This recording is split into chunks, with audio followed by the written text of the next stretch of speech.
Muy buenos días, bienvenidos de nuevo a Negocios Televisión. Cuando son las 12, las 11 en Canarias, llega el momento de repasar las noticias más importantes, más destacadas de esta mañana, cuando por fin esta madrugada ha llegado la noticia que estábamos esperando. El gobierno de Israel y los terroristas de Hamas han acordado una pausa de 4 días en los combates para permitir la liberación de 50 rehenes retenidos en Gaza a cambio de 150 palestinos encarcelados en Israel y la entrada de ayuda humanitaria al enclave asediado. Los mediadores de Qatar han estado trabajando en estas negociaciones secretas y de hecho llevaban días apuntando a que el anuncio era inminente también por parte de Estados Unidos. El propio Joe Biden lo decía en el día de ayer. Se cree que Hamas tiene más de 200 rehenes tomados cuando sus combatientes irrumpieron en Israel el 7 de octubre. Según la declaración del primer ministro israelí, 50 mujeres y niños serán liberados en 4 días, durante los cuales habrá una pausa en los combates. Además, por cada 10 rehenes adicionales liberados, la pausa se extendería un día más, aunque, eso sí, no ha hecho mención a la liberación de prisioneros palestinos a cambio. Fuentes del gobierno israelí sí que han dicho que se van a liberar a mujeres y niños palestinos de cárceles israelíes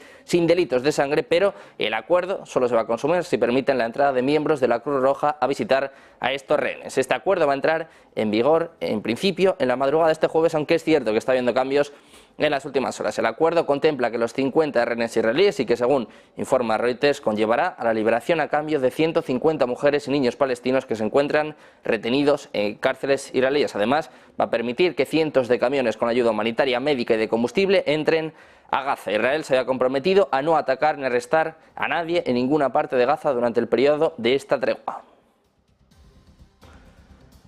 Precisamente nos hacemos eco de las palabras de Netanyahu, el gobierno de Israel, que se ha comprometido a devolver a todos los rehenes a casa, y así lo ha defendido en este acuerdo con Hamas, un acuerdo propuesto como la primera etapa para lograr este objetivo. De hecho, el propio Netanyahu ha pedido a su gobierno que se respalde este acuerdo para despejar el camino para la liberación de algunos de los rehenes que siguen en manos de Hamas y que llevan retenidos tras los ataques del 7 de octubre. Netanyahu ha prometido que la guerra va a continuar hasta que Israel logre todos sus objetivos, pero aún así ha defendido esta tregua como una decisión difícil, pero dice que es la decisión correcta que va a permitir a Israel seguir luchando contra Hamas. Además, ha dicho que la intervención por parte de Biden ha ayudado a mejorar este acuerdo para que incluya más rehenes a cambio de menos concesiones. El propio presidente estadounidense, el propio Joe Biden, dijo que acogía con satisfacción este acuerdo y que además debería traer a casa a más rehenes estadounidenses, y dice Biden que no se va a detener hasta que todos sean liberados. A pesar de estas buenas noticias, también se está produciendo una intensificación de los combates. De hecho, algunos testigos dicen que parece que Israel quiere avanzar antes de la tregua. Los residentes de la ciudad de Gaza están diciendo que los combates se han intensificado durante la noche del miércoles, con disparos, artillería pesada y ataques aéreos en los barrios del centro, según informa AP. Además, también dicen, en palabras de algunos de los refugiados, que parece que Israel quiere avanzar, quiere coger terreno antes de que comience la tregua en las próximas horas.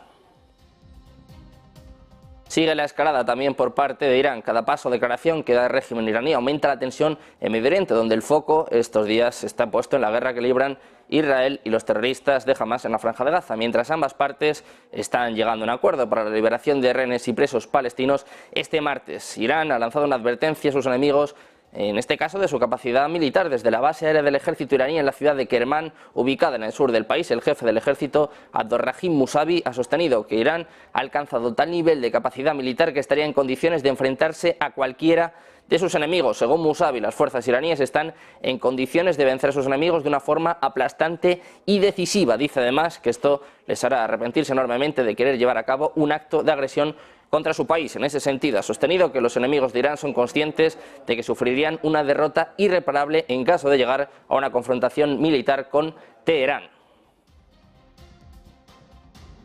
Pasamos a hablar de Rusia, que ha acogido con satisfacción el acuerdo sobre una tregua humanitaria en la Franja de Gaza anunciada por Israel y Hamas. Esto es lo que ha dicho el portavoz de su diplomacia, María Zaharova. Dice además que Moscú celebra el acuerdo entre Israel y Hamas para una pausa humanitaria de 4 días. La portavoz señala que es exactamente lo que Rusia pedía desde el inicio de la escalada de este conflicto.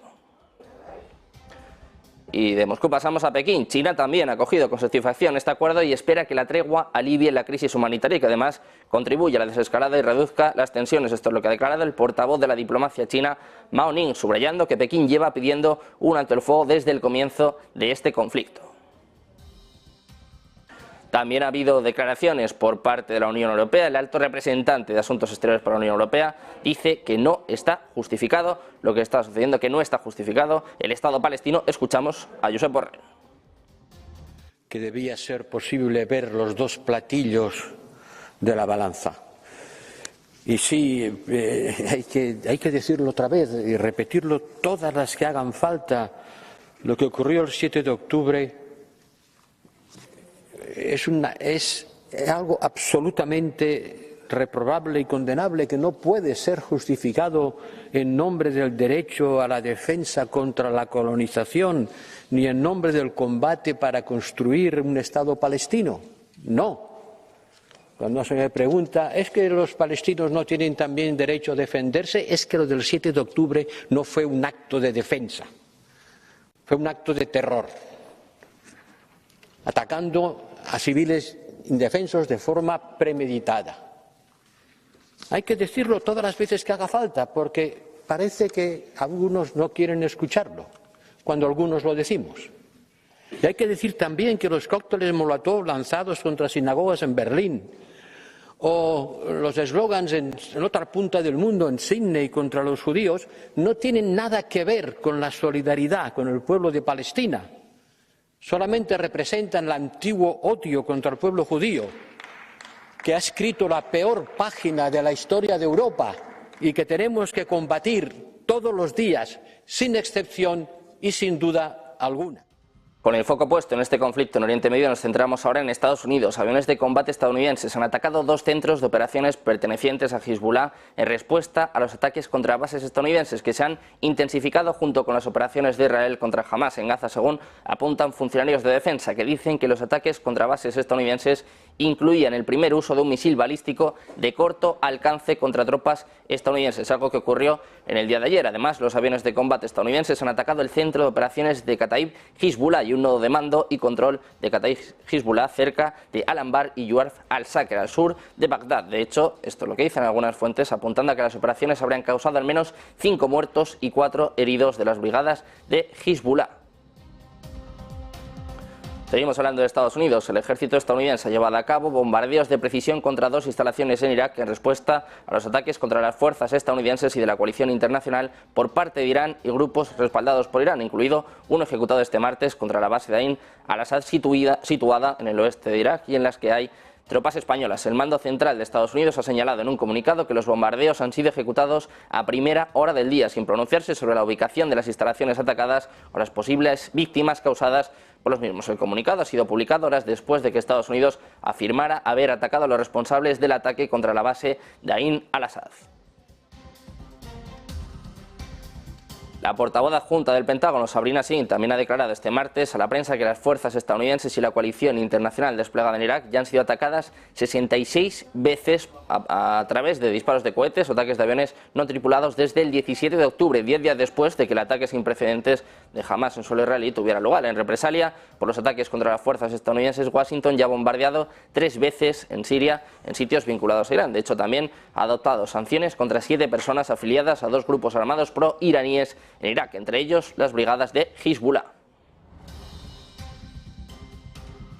Precisamente en este sentido también está declarando un responsable de la seguridad iraquí que habla bajo condición de anonimato que la coalición de paramilitares integrados en las fuerzas regulares informan de 5 muertos y 4 heridos entre los combatientes del grupo de Hezbollah. Anteriormente, el mando militar estadounidense en Oriente Medio había anunciado que había llevado a cabo ataques de precisión contra 2 sitios en Irak en represalia por los recientes ataques contra tropas estadounidenses y de la coalición internacional en Irak y Siria. Esta serie de ataques son los primeros en Irak en un contexto de aumento de las tensiones regionales desde hace más de un mes.